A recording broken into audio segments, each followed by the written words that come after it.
Welcome viewers.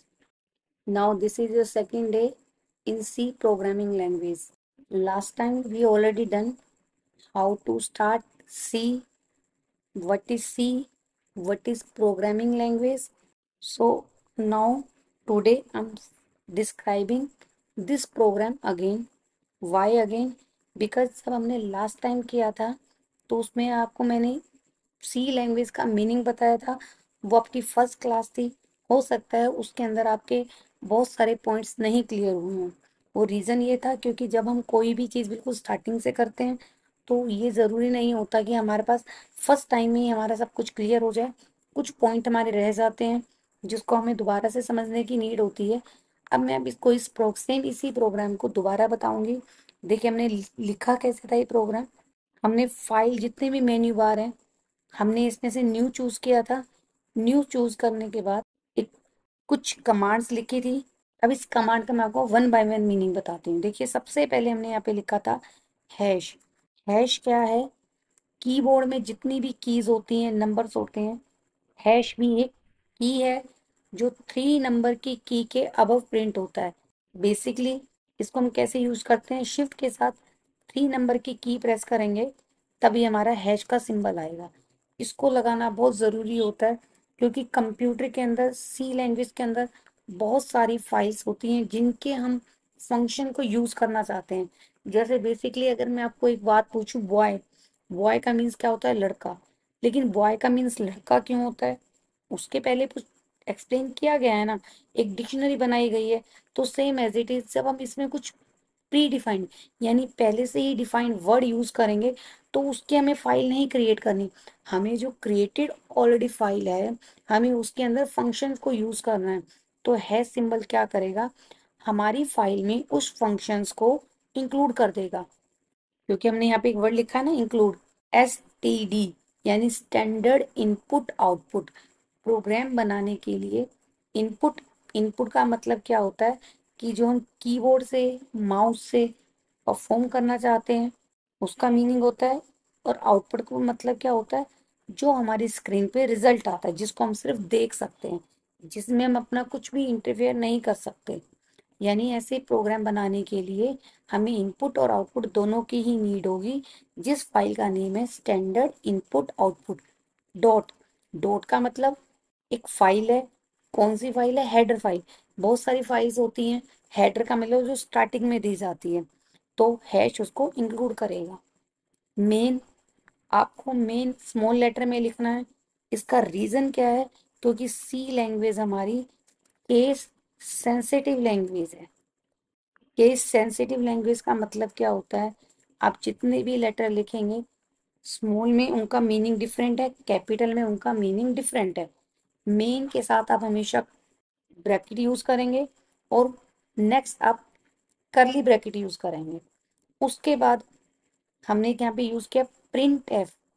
Print F का मतलब क्या है कि अपनी स्क्रीन पर, कौन सी स्क्रीन पर? देखिए जब हम बात करते हैं ना प्रोग्रामिंग लैंग्वेज की, जब आप कोई भी प्रोग्राम को यूज करते हो, कोई भी एप्लीकेशन को यूज करते हो, किसी भी सॉफ्टवेयर को यूज करते हो, तो आप उसकी कौन सी स्क्रीन यूज करते हो? आप उसकी आउटपुट स्क्रीन को यूज करते हो। उसके पीछे क्या कोडिंग लिखी गई है वो हिडन होती है क्योंकि वो सिर्फ प्रोग्रामर के पास होती है, डेवलपर के पास होती है। डेवलपर चाहे उस कोडिंग को कैसे भी रिप्रेजेंट कर सकता है, यूजर का उसमें कोई भी इंटरफेयर नहीं होता। यूजर सिर्फ उसको यूज करता है। तो प्रोग्रामिंग प्रोग्रामर हमेशा स्क्रीन के 2 पॉइंट बनाता है। एक तो वो पॉइंट जो हिडन होता है, इट मीन्स जिसको हम कोडिंग कहते हैं, जिसके अंदर कोड लिखा जाता है, वो यूजर को कभी भी नहीं डिस्प्ले किया जाता। यूजर को कौन सी स्क्रीन दिखाई जाती है? जिस पर हमारा आंसर आएगा। लेकिन हम क्या कर रहे हैं? प्रोग्रामिंग लैंग्वेज कर रहे हैं। और प्रोग्रामिंग लैंग्वेज का मतलब क्या है? कोड बनाना। जब हम कोड क्रिएट करना सीखेंगे उसी से ही हम अपने प्रोग्राम को, आउटपुट को अपनी चॉइस का दे सकते हैं। तो हमने यहाँ पे क्या यूज किया? Print F. Print F word पहले से प्री डिफाइंड है। जितने भी वर्ड प्री डिफाइंड होते हैं उन सभी को हम कीवर्ड कहते हैं। और कीवर्ड का मेन क्या है? जितने भी कीवर्ड्स होंगे ये सभी के सभी स्मॉल लेटर्स में होंगे। जितने भी कीवर्ड हैं, कीवर्ड का मतलब प्री डिफाइंड वर्ड, और प्री डिफाइंड का मतलब जिनका पहले से ही कुछ ना कुछ मीनिंग है, जैसे include, stdio, H, main, print F, ये सभी के सभी हमारे कीवर्ड हैं और ये स्मॉल लेटर में लिखे गए हैं। लेकिन अगर आप इनको कैपिटल लेटर में राइट करोगे तो सिस्टम इसको एक एरर मानेगा, आपकी मिस्टेक करेगा और प्रोग्राम को एग्जीक्यूट यानी रन नहीं करेगा। उसके बाद हमने यहाँ पे डबल कोट लगाया। अब मोस्ट ऑफ स्टूडेंट क्या कहेंगे कि हमने जो प्रोग्राम की स्पेलिंग है ना वो गलत लिखी है, क्योंकि प्रोग्राम में तो सिंगल पी आता है। हाँ, लिखी है गलत। क्यों लिखी है? क्योंकि इस लाइन के अंदर यानी जो डबल कोट से लेकर आप यहाँ से डबल कोट तक जो भी लिखोगे उसका कोई मीनिंग नहीं है। वो तो सिर्फ हम अपनी मर्जी के लिए देते हैं, हम क्या लिखना चाहते हैं, क्या शो करना चाहते हैं, क्या मैसेज देना चाहते हैं, वो उसके लिए ही होता है। जैसे मान लीजिए आप कोई भी वेबसाइट ओपन करते हैं, ईमेल एड्रेस ओपन करते हैं, तो ईमेल एड्रेस में सबसे पहले एक वर्ड लिखा होता है यूजर आईडी। हमारी जो भी आईडी होती है हम उसको एंटर कर देते हैं। सपोज जैसे मान लीजिए मेरी आईडी है RS@123, सॉरी RS123@gmail.com। फिर एक लाइन होती है पासवर्ड। तो यहाँ पे जो भी हम पासवर्ड लिखेंगे वो स्टार की फॉर्म में आ जाता है। तो जो ये वर्डिंग लिखी गई है ना डियर, यूजर आईडी, ये वही लाइन है, एक लेबल जिसको हम प्रिंट करवाना चाहते हैं। जो मैंने यहाँ पे लिखा था ना, माई फर्स्ट प्रोग्राम, अगर आप यहाँ पे यूजर आईडी ऐसे लिखो या यूजर आईडी ऐसे लिखो कोई फर्क नहीं पड़ेगा, क्योंकि ये वो वर्ड है जो हम चाहते हैं कि दिखने में अच्छा लगे, अट्रैक्टिव हो। क्योंकि अगर मान लो मैं ऐसे लिख देती हूँ, ऐसी कोडिंग में लिख देती हूँ, सिर्फ आईडी लिख देती हूँ, पासवर्ड की जगह PSWRD लिख देती हूँ, तो ये स्टैंडर्ड लेस चीजें लगती हैं। तो आपको लिख तो आप कुछ भी सकते हो, लेकिन जब आप लिखते हो ये अट्रैक्टिव होनी चाहिए। क्योंकि वो होता है ना, अगर आप किसी को गिफ्ट देने जाओगे, उसकी पैकिंग बहुत अच्छी होगी ना, तो डैम श्योर सामने वाले को अट्रैक्ट करेगा। अगर पैकिंग ही अच्छी नहीं होगी तो उसकी क्वालिटी, वो बात की बातें होती हैं। अगर उसको वो क्वालिटी नहीं देखेगा, पहले उसके पैकिंग को ऊपर देखेगा, पैकिंग अच्छी नहीं तो अच्छा भी नहीं मानेगा। सेम एग्जाम्पल, आप किसी भी कंपनी में इंटरव्यू देने जाते हैं, आपका कम्युनिकेशन बहुत स्ट्रांग है, आपको नॉलेज है या नहीं है डजेंट मैटर है, वो बात की बातें हैं। आपकी डिग्री, आपने कितने मार्क्स अचीव किए हैं, वो भी बात की बातें हैं। लेकिन फर्स्ट आपका वे ऑफ टॉकिंग कैसा है, आप अपने इंटरव्यू को रिप्रेजेंट कैसे करते हो, वो मेन थिंग होती है। तो सेम यहाँ पर भी वही चीज है, जब आप अपने प्रोग्राम के अंदर वर्डिंग लिख रहे हो ना, क्या लिख रहे हो, कैसे लिख रहे हो, यही मेन चीज होती है।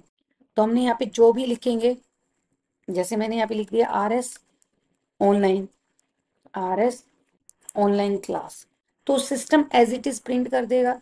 सिस्टम को इस चीज से कोई मतलब नहीं है। क्यों मतलब नहीं है? क्योंकि हमारे ये कोडिंग के अंदर नहीं आता। ये तो एक लेबलिंग है, जैसे आप लेबल दोगे सिस्टम वैसे ही डिस्प्ले करेगा। उसके बाद सेमीकोलन लगाना बहुत जरूरी है, क्योंकि इससे हमारे प्रोग्रामिंग में क्या होता है, एक लाइन का एंड हो जाता है। आप चाहोगे तो पूरा प्रोग्राम सिंगल लाइन में भी लिख सकते हो, जो मैं आपको भी लिख के दिखाऊंगी। फिर अपने प्रोग्राम को आपने सेव करना है। सेव करने के बाद आपको प्रोग्राम को रन करना है। देखिए, रन करने के लिए बहुत सारी लाइंस होती हैं। रन करना जरूरी क्यों होता है? सॉरी, यहाँ पे दो मीनिंग है, कंपाइल करना और रन करना। क्यों करते हैं? सबसे पहले हमारे प्रोग्राम में कोई भी एरर नहीं होनी चाहिए। अगर हमारे प्रोग्राम में एरर होगी तो डेवलपर में ही एरर होगी, तो यूजर कैसे करेगा हैंडल उसको? तो प्रोग्राम हमारा एरर फ्री होगा। इसको करने एग्जीक्यूट करने के लिए हम क्या करेंगे, Ctrl+F9। सेव करना चाहते हैं, यस। जैसे ही हम इसको Ctrl+F9 करेंगे हमारा एरर फ्री हो जाएगा। देखिए, एरर फ्री की सबसे पहचान क्या है, आपका जो प्रोग्राम है ना स्पीडली रन करेगा। और समटाइम जो सिस्टम वार्निंग शो करता है ना, आप अभी बिगनर लेवल हो, इसको इग्नोर कर दीजिए। आपने सिर्फ जो एरर है उसको ही चेक करना है। हमने इग्नोर क्यों करना है? क्योंकि इसमें छोटी छोटी बहुत सारी मिस्टेक हैं प्रोग्राम में। अगर मैं आपको उसके बारे में बता दूंगी तो आपका प्रोग्राम बहुत कॉम्प्लिकेटेड हो जाएगा, और हम कॉम्प्लिकेटेड नहीं बनाना चाहते। तो आप अपने प्रोग्राम को क्या करेंगे, एरर फ्री करने के बाद आप उसको रन करेंगे। रन करने का मतलब ये जो इसकी दूसरी स्क्रीन है, ये वाली जो ब्लैक स्क्रीन है, जब हम कोई भी एप्लीकेशन यूज करते हैं ना, यही स्क्रीन आपके पास आती है। यहाँ पे हमने 2 टाइम लिखा है RS ऑनलाइन क्लासेस, क्योंकि हमने इसको 2 टाइम कंपाइल किया था। अगर आप 3 टाइम करोगे तो 3 टाइम आएगा। अब हम चाहते हैं जो हमारा प्रीवियस मैटर है वो डिलीट हो जाए, यानी स्क्रीन पर एक ही मैसेज एक ही बार आए। तो इसके लिए एक छोटा सा मैसेज होता है, छोटी सी कमांड होती है जिसको हम बोलते हैं CLR। CLR का मतलब क्लियर, बट आपको क्लियर नहीं लिखना, CLRSCR यानी क्लियर स्क्रीन। फिर हम ब्रैकेट ओपन भी करेंगे, क्लोज भी करेंगे, लास्ट में सेमीकोलन। फिर इसको रन करो, एरर नहीं है। फिर इसको हम Alt F5 करेंगे। अब आप जितनी बार करोगे ना Ctrl F9, अब सिस्टम को कोई फर्क नहीं पड़ता, क्योंकि सिस्टम क्या करेगा, जो भी मैसेज होगा उसको सिर्फ एक ही बार शो करेगा, RS ऑनलाइन।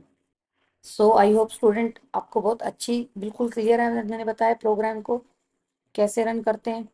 आप इसी प्रोग्राम को दोबारा करके देखेंगे।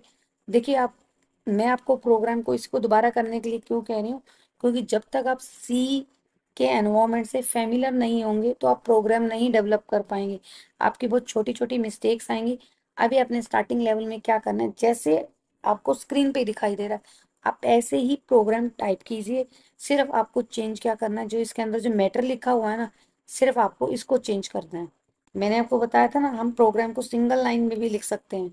चलिए आपको सिंगल लाइन में करके दिखाते हैं। फिर रन करेंगे Ctrl F9, फिर Alt F5। आंसर आ गया। प्रोग्राम को आप सिंगल लाइन में भी लिख सकते हो, लेकिन मल्टी लाइन में लिखने का बेनिफिट यही होता है कि हम उसको बहुत इजी वे से अंडरस्टैंड कर सकते हैं। सो स्टूडेंट, आपने बिल्कुल एज इट इज प्रोग्राम करके देखना है। उसके बाद नेक्स्ट क्लास में हम नेक्स्ट प्रोग्राम डेवलप करेंगे। So have a nice day viewers, by two everyone.